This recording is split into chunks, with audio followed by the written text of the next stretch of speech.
Bonjour à tous. Alors aujourd'hui, je vous propose de faire un petit exercice pratique sur Lightroom. Les programmes évoluent, Lightroom n'échappe pas à la règle. Il y a eu pas mal de mises à jour qui ont été faites assez régulièrement. Et donc, je voulais voir si c'était intéressant de reprendre une photo qu'on avait traitée il y a quelque temps. C'était en 2018, si je me trompe pas. Et de le traiter avec le logiciel dans sa version actuelle en 2022 pour voir ce qui a été modifié et ce que ça peut apporter dans le développement. Donc je vais prendre cette photo-là, donc qui faisait partie d'une série qui faisait un time-lapse.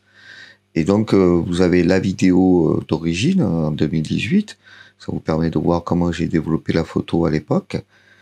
Si on voit par exemple ici les différents traitements qui ont été effectués, donc on voit comment j'ai rattrapé le ciel. Hein. Donc ici c'était une masse un peu noire avec des aplats et on voit rien de particulier. Et là on voit qu'on a pas mal rattrapé le ciel, qu'on a pas mal de textures et qu'on a les trois parties de la photo qui sont plus équilibrées. Donc le ciel éclairé par le coucher de soleil et la mer au premier plan. Donc ça va nous permettre de voir si le logiciel a un petit peu évolué à ce niveau-là, partir sur le développement de cette photo. Donc pour ça, j'ai récupéré donc la photo sans le traitement, la photo avec le traitement de 2018, et donc ici la photo encore sans traitement qu'on va traiter avec la nouvelle version. Donc on va d'abord faire le traitement généralisé. Pour ça, on va reprendre à peu près les mêmes valeurs qu'à l'époque. Puis comme je disais, n'hésitez pas à regarder la vidéo de 2018 pour voir le travail qui avait été fait. Notamment, il y avait eu un travail de filtration avec un filtre Nisi pour voir ce que ça peut apporter donc à la photo. Donc on va partir sur les corrections habituelles. On va commencer par la correction de l'objectif. On supprimer l'aberration chromatique et activer le profil de correction. Donc il a reconnu que c'était le Sony 90 mm 2.8 macro.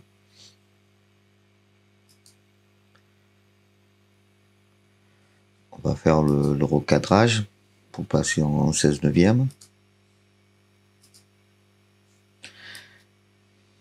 Donc là, j'avais choisi à l'époque volontairement de prendre une bonne partie du ciel et qu'un tiers en bas pour la mer, alors que j'aurais pu effectivement prendre un peu plus de mer et moins de ciel, puisque le ciel est quand même assez noir, assez bouché. Mais c'est volontaire, c'était vraiment par rapport au time-lapse. Et puis ce qui me plaisait dans cette situation particulière, c'était cette masse noire là du ciel, des nuages qui donnait pour moi un peu plus de crédit à la photo. On va en redresser un poil aussi, puisque bon là c'est quand même assez droit, mais ça se voit peut-être pas forcément à l'œil nu.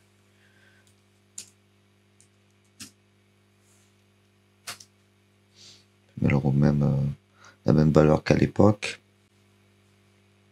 Pour la balance des blancs, on va mettre la température que j'avais choisie à l'époque de 6400 plus 9 pour la teinte. Donc on avait essentiellement joué après sur les hautes lumières pour récupérer un peu de signal. On va récupérer les ombres. Là bon effectivement on voit la texture qui revient dans les nuages. On avait mis un peu de clarté, de correction du voile et de vibrance. Faire un peu plus péter les couleurs. Après le but c'est de pas être ISO par rapport aux valeurs à l'époque. Hein. On avait mis un peu du blanc, plus 12 et moins 3. On va récupérer du détail. On va masquer. Donc ça, vous pouvez faire la touche Option ou Alt, hein, vous pour dire je vais masquer et ne mettre du gain que dans les parties qui sont ici en blanc. On peut en mettre dans le ciel ici. Voilà, donc c'est déjà pas mal. Et donc le plus gros du travail a été essentiellement du travail localisé ici. C'est-à-dire que j'étais parti après dans les filtres et puis j'avais mis, on peut le revoir ici, si on reprend le traitement de l'époque. Donc on voit qu'on a pas mal de masques. Donc des masques radio ou des masques linéaires pour pouvoir après appliquer du traitement donc qu'à certaines parties et récupérer les différentes parties où ça me semblait intéressant. Alors ce qui va changer essentiellement maintenant, si je reviens dans cet outil-là, déjà on voit que l'outil là, il a pas mal changé, hein, donc il y a plus les différents filtres radio, etc. Il y a un seul lien, un seul bouton qui nous permet de lancer les différents moyens de masquage. Donc avec les masques qu'on connaissait, pinceau, dégradé linéaire, dégradé radial. Il n'y avait pas à l'époque, je pense, la gamme de couleurs et la gamme de luminance. Et puis après, donc maintenant, on a la possibilité de sélectionner un sujet ou le ciel.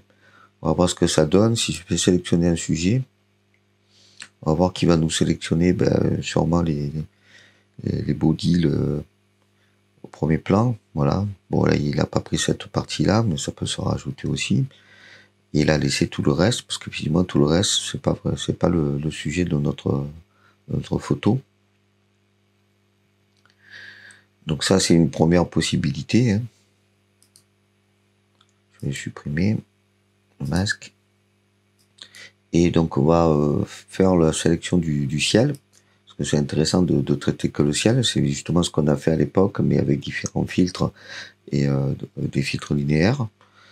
Donc, on voit ici qu'il nous a sélectionné très rapidement tout ce qui concerne le ciel. Alors, effectivement, il y a aussi des îles ici qui ne font pas partie du ciel, mais que vous pouvez après supprimer. C'est-à-dire, vous pouvez dire, soustraire avec soit par exemple le sujet. Donc on a vu que tout à l'heure il nous avait sélectionné l'île ici, donc il va nous supprimer ça. Et on peut encore soustraire avec le pinceau ou autre pour pouvoir lever la dernière partie qui est ici. Voilà, pour dire que cette partie-là, c'est pas du ciel. Hein. Voilà, comme ça on a très rapidement fait un masque qui concerne que le ciel. Et on va pouvoir agir dessus pour pouvoir faire des modifications. Donc on sait que par rapport au ciel, il est encore trop noir, il est encore trop prononcé. Ici, indiqué par rapport à la zone d'incrustation couleur. Hein. Donc on peut l'enlever pour pouvoir faire après le masquage dessus. Donc il est toujours présent, hein, notre masque. C'est juste qu'on l'affiche ou on l'affiche pas. Il vaut mieux ne pas l'afficher pour faire le traitement, sinon la couleur va un peu être trompeuse. Et donc on va pouvoir après jouer dessus en termes de différents effets, d'exposition. Donc on a diminué un peu l'exposition pour rattraper un petit peu ici. On va mettre un peu de contraste. On va jouer encore sur les hautes lumières. Parce que le but c'est vraiment, le soleil est très fort, mais donc on le diminue. Et au plus on le diminue ici pour les hautes lumières, on va rattraper, notamment vous voyez le petit filet là qui passe devant, qui donne toutes ces différences de couleurs et ce qu'on appelle les gloires ici, là, ces traits de lumière, ces faisceaux de lumière qui sont très jolis. On peut encore jouer sur les ombres et sur le blanc.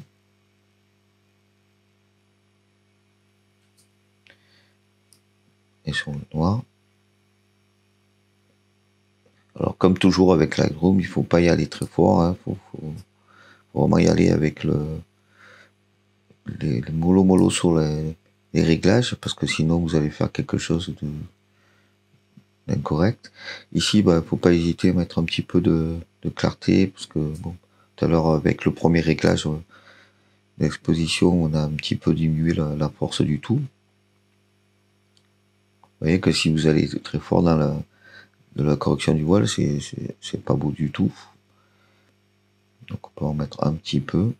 Et encore les couleurs, parce qu'on a vraiment un rouge couché de soleil pimpant là qui est très intéressant à récupérer. Voilà, donc on voit qu'ici en faisant quelques réglages rapidement grâce à notre nouveau style de masquage là, notre nouveau menu, on peut faire quand même quelque chose de très rapide. Et donc on voit qu'on a fait un traitement qui est complètement différent pour l'instant. Alors on peut encore se servir des différents masques habituels. Ça n'empêche pas, on a fait un premier masque sur le ciel. On clique sur créer un nouveau masque, donc on peut choisir par exemple un dégradé linéaire et avoir le même principe qu'on avait sur versions précédentes, c'est-à-dire encore faire par exemple ici. Et c'est intéressant de jouer cette fois-ci sur le ciel, mais que sur la partie noire. Là, on va faire ne pas afficher l'incrustation. Et donc pareil, on va encore jouer là-dessus. Voir ce qui nous paraît le plus agréable, le plus intéressant. De jouer encore sur les hautes lumières. Sur les ombres.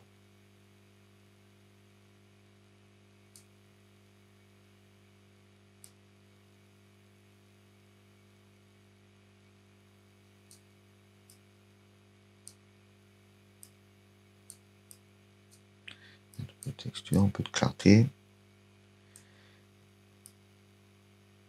La correction du voile.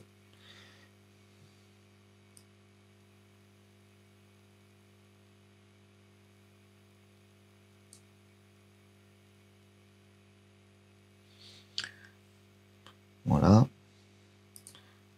Donc qu'est-ce qu'on voit là par rapport à la version précédente et au niveau des réglages précédents de 2018, c'est qu'on va pouvoir toucher un peu plus finement certaines parties de notre photo. Alors je vais pas aller jusqu'au bout de la modification du traitement parce que bon, vous savez que chaque photo peut prendre beaucoup de temps et après c'est à vous de voir le temps que vous voulez consacrer. Ici c'était l'idée de voir si en reprenant une ancienne photo, on pouvait obtenir un traitement un peu différent grâce aux nouveaux menus, nouveaux outils. Et on voit que c'est le cas parce que ici on a obtenu quelque chose de très différent par rapport au traitement du ciel. C'est-à-dire qu'ici on avait quand même quelque chose qui était assez intéressant déjà à l'époque, mais qui nous donnait quand même quelque chose ici vraiment très assemblable. On n'obtenait rien d'un peu différent. Donc on a la première photo, donc le traitement à l'époque, donc la photo brute sans le traitement, et puis ici le nouveau traitement. Et je vous invite à voir un peu la différence qu'on peut avoir, parfois les différentes têtes qu'on peut avoir. Alors bien entendu, c'est au goût de chacun. Certains vont aimer la première version, d'autres vont aimer la deuxième version. Mais l'essentiel, c'est ici, c'est le fait que on va avoir des menus, des nouveaux menus, et donc des nouvelles façons de progresser, de faire le développement. Et c'est ça qui est intéressant, c'est-à-dire que même sur une ancienne photo, ça peut être intéressant de revenir dessus et de reprendre le traitement grâce aux nouveaux menus. Voilà, c'est tout pour aujourd'hui. Je vous dis à bientôt sur Juste Mise au Point.